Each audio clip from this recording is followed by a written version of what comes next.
Hey now, the other day I picked up this sweet vertical skewer kit off of Amazon, and it's a great excuse to try my hand for the first time at Tacos Al Pastor. So let's give it a whirl. So I just so happen to have this pork shoulder roast here in the keezer, so it's really nice and cold. This picnic roast, cryovac.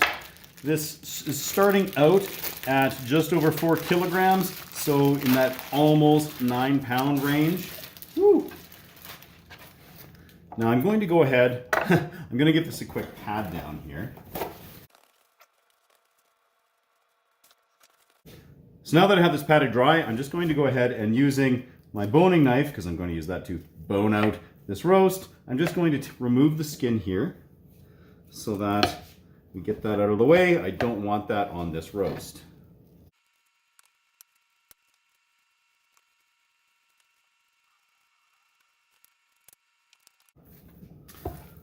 Okay, skin off. It is time to bone this out. So I really like using this knife. Makes the boning process really quite simple.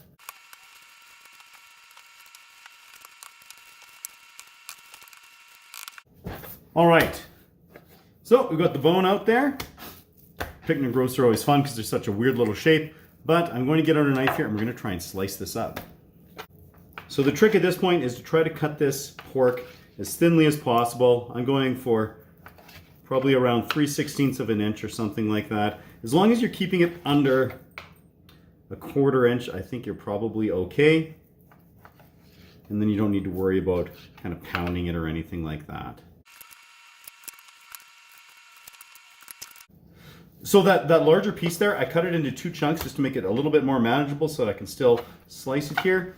And I really like the idea of using the pork shoulder for something like this. It's such a flavorful cut of meat because that muscle gets worked a whole lot, and it's got a really nice fat to meat ratio there. Some really nice marbling and stuff going on. I am winding up with a couple of bigger chunks here. I am going to just take a meat tenderizer to that just to sort of flatten it out a little bit. There we are, all sliced up. Time to get some marinade going. I'm going to go ahead and take 6 of these guajillo peppers and 6 of these ancho peppers. And the trick here is just to remove these stems if you can. Woo, send them cascading onto the floor. And I'm actually going to just sort of rip into it. And I want to remove the seeds as well because I'm not looking to get a whole ton of actual spice into here. So I'm just going to pull out the majority of those. And I'm going to do that for all these peppers here. So on this one, I got the stem and sort of the core of it there, and then most of the seeds out. Not much by way of stems on this other pepper here. And as far as seeds go, also really, yeah, not a whole lot. But we've got these, so I'm just going to treat all the peppers that way. So I've got this decent heavy bottom saucepan here. I'm going to take all of these stemmed and mostly seeded peppers, I'm going to get them in here, and I'm just going to toast them up a little bit, let them sort of brown up here over probably 3 to 5 minutes. We'll just kind of see. Now I'm basically following a somewhat modified version of Kenji Lopez's recipe on Serious Eats where he makes tacos al pastor. Really kind of trying to follow the process to some degree here. So that being said, I'm not Mexican and I've never made this before. So if you've got a sweet family recipe that you have followed for years and it's way better than this, please let me know because I would like to modify and tweak and change this up and make the best dish possible. So after those minutes here, things are plumping up. We're getting just a little bit of blackening and browning going on in these peppers, especially the red ones here. Now I'm going to take, you could use chicken broth, I'm going to use pork broth here. I've got a couple cups of it. Woo! This beautiful pork broth that I made, bone broth. We're going to do that. It's going to boil instantly. And then I'm going to pop this off here into a bowl. Just let it steep. Now having wiped this out here, or scraped this out, while it's still hot, I'm going to add a couple of tablespoons of some oil. I'm using olive oil. You could also use vegetable oil or canola oil. And to that, I'm going to be adding a tablespoon each of some dried ground cumin, some Mexican oregano. Distribute that just a little bit. Then I also have this awesome achiote paste that I purchased. I'm going to be putting in approximately 3 tablespoons of that, which is really just half of this container is what I'm going to be putting in. The whole idea here is that we just want to let these spices and this paste get nice and aromatic, toasted, really let these flavors kind of come out here, just for a minute or so. Somewhere under a minute here, I'm going to be adding some chipotle sauce. You could also use chipotles in adobo sauce.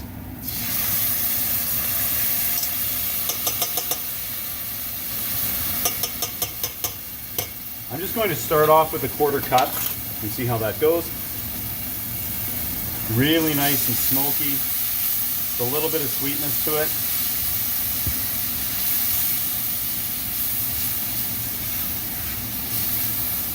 You know what? I'm going to add this entire can. Here we go. That was around, yep, 7 3/4 ounce can. Because I have lots of meat to deal with. And then I'm going to be adding 3 tablespoons of just some sort of like some sugar in the raw, this crystallized brown sugar.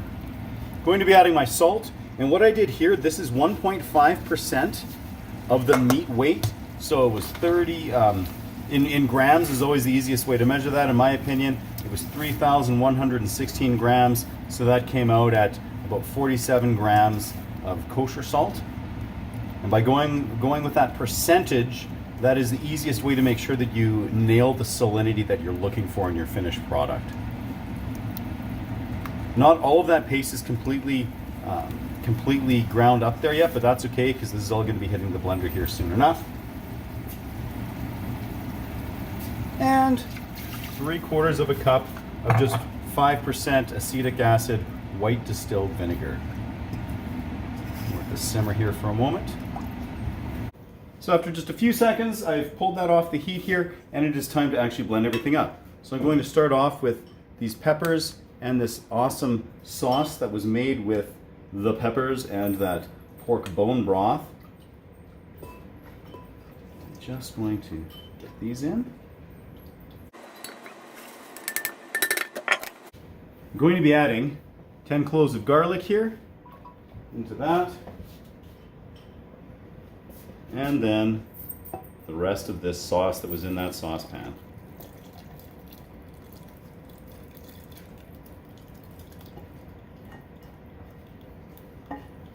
I'm starting to get worried here. This is typically my hot sauce blender. You may recognize it from such video moments as hot sauce goes everywhere in my kitchen. So we're a little on the full end here. Going to put hopefully my protective towel over this, and just going to pulse it a little bit here initially. I think we're going to be okay.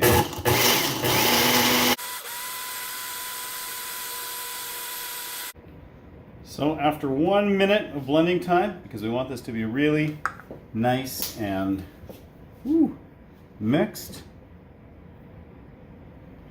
I'd say we've achieved that. Amazing. Time for a quick little taste test. Oh my. That's something special. That's going to be amazing on this meat. So I'm going to let this cool down just a little bit here. All right, so I added an extra 1/4 cup, so that's a total of half a cup of some nice sweet pineapple juice to this, and I think that really did the trick. I also like the viscosity of this just a little bit more, and gave me just a little bit of extra marinade too, which is not a bad thing. So I'm gonna let it keep cooling down here. Well, I've got my thin sliced beef here all chilled down. The sauce is chilled down just a little bit here. I'm gonna get it all mixed up.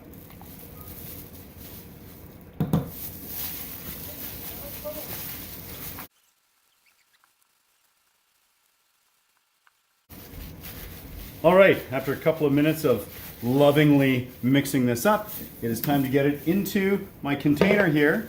I've got like a roughly 1 gallon plastic, it's a yogurt container. And this is what I'm going to be putting this meat into and laying it in here so that it can form its sweet little shape and be ready to go into the smoker tomorrow.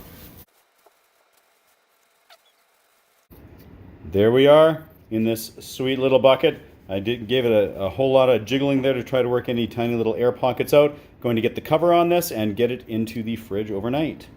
So it is the day of actually smoking everything up. I've got my baking sheet here wrapped in foil. I also have my vertical skewer wrapped in foil. That's to make everything a little bit easier to clean up, and apparently I bought stocks in the aluminum foil industry, so good to go. Now I've got the meat in here. I weighed out this tub. I tared my scale with another tub that had a lid on it, and this is coming in at 8 pounds. So it definitely has some weight there with the marinade in there, and I'm really curious to see how long this takes to cook. So my plan is to insert this like this, turn everything upside down. I'm hoping that we can sort of sandcastle this onto here and get it onto the pan. So possible disaster coming, I don't know. The hope is that while it's been sitting in here overnight, it's had over 12 hours in there, that it has actually sort of set just a little bit. We're gonna find out. Turn it upside down like so. Okay, now here comes the real test. Shimmy.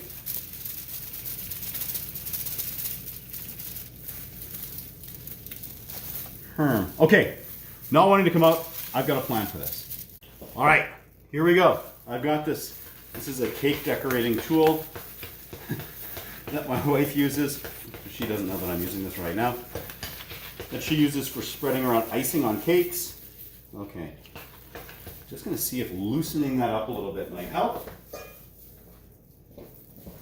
All right, back to this. I do feel like I wasn't 100% straight up and down last time, so let's try to do that.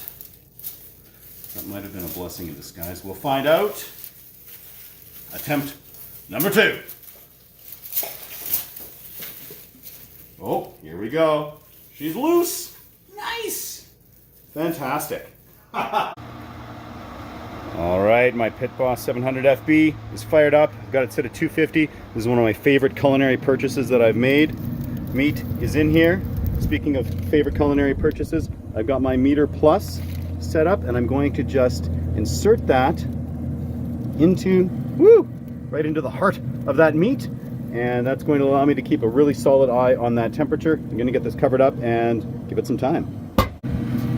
After 2.5 hours, I'm just checking in on this. I had been tempted to run at a higher temperature here, but as it's already starting to darken up and whatnot kind of nicely, I don't think I want to run at that. I'm just going to leave it here at 250.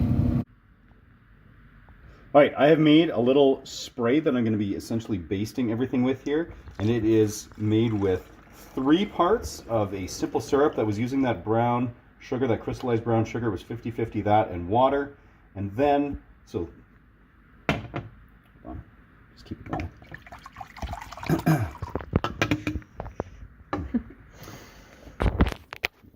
I've made a delightful tasting little liquid here, and I'm going to be spraying this all over that pork as it cooks. And this is made with 3 parts of a brown sugar simple syrup that was like 50-50 that crystallized brown sugar and water. So 3 parts of that, 1 part of lime juice, 1 part of pineapple juice, and 1 part bourbon. You could probably also go tequila, but I like the taste of bourbon better, and this tastes amazing. So we're just over 3 hours in here, and I'm going to use that nice little, oh yeah, the spray here, just coat everything up really nicely. Looks beautiful. Ooh, another hour or so later, looking sweet. Nice little spritz down here again. Keep it nice and moist on the outside. Delightful. 5.5 hours in. Oh my, this is smelling and looking super awesome. Sitting at 135 Fahrenheit according to my meter probe on the app there. Super handy. Nice little soaking of this glaze. Oh my goodness, I don't even want to close this up, but I'm going to. 7.5 hours in. Amazing. So nice spritz all the way around here. Super tricky to do with one hand. There we are. Oh boy! After 9 hours, this is looking amazing. So I'm gonna power off here. We've just crossed over 170 degrees, so that should mean that most of that tougher connective tissue that might have been there in that meat should be broken down. So I'm just gonna actually power off the pit boss and let it kind of just sit here for a little bit, and then I'll bring it inside. And just like that, right back to a bucket of meat. So I just pulled it up off that skewer, and now all the drippings. Yes, we're gonna save those too. They're gonna go into here because we are gonna want them tomorrow. So I'm gonna chill this down overnight, and we can cook this later. All right, so the next day, let's see how this slices up here. It's kind of just falling apart, which is totally fine. Just gonna rip off some of this here and get it in the cast iron. Get it nice and hot and crisped up. So we're getting some cast iron hot. I've got some nice little bacon grease going in here because there's no way that can make it worse. And just as that is getting hot, I'm gonna throw in a diced onion here because I want some onion in my tacos. So I threw a half teaspoon of salt in there with those, and before they get translucent, I'm gonna dump in a bunch of this chopped pork.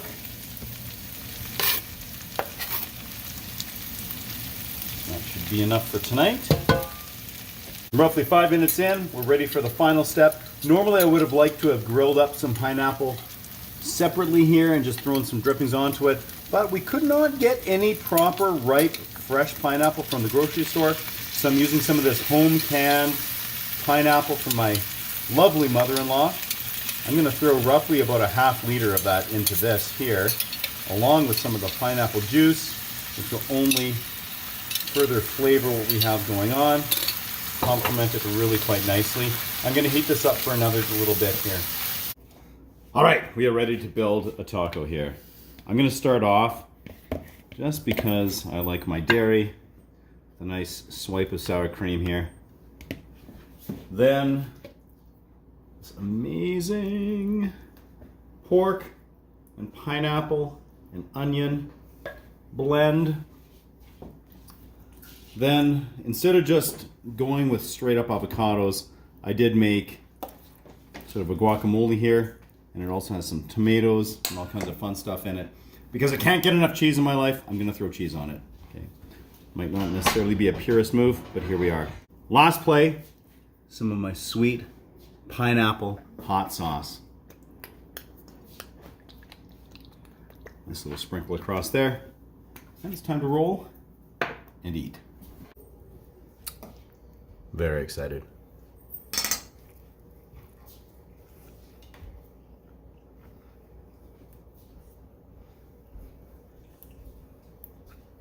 That meat is so tender.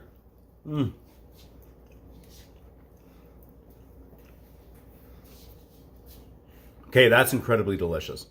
Oh, that chipotle, the garlic, the peppers, pair incredibly well with that very flavorful guacamole that we have there with the avocados, the sweet pineapple hot sauce. Delightful play. Oh man. I gotta go finish this off.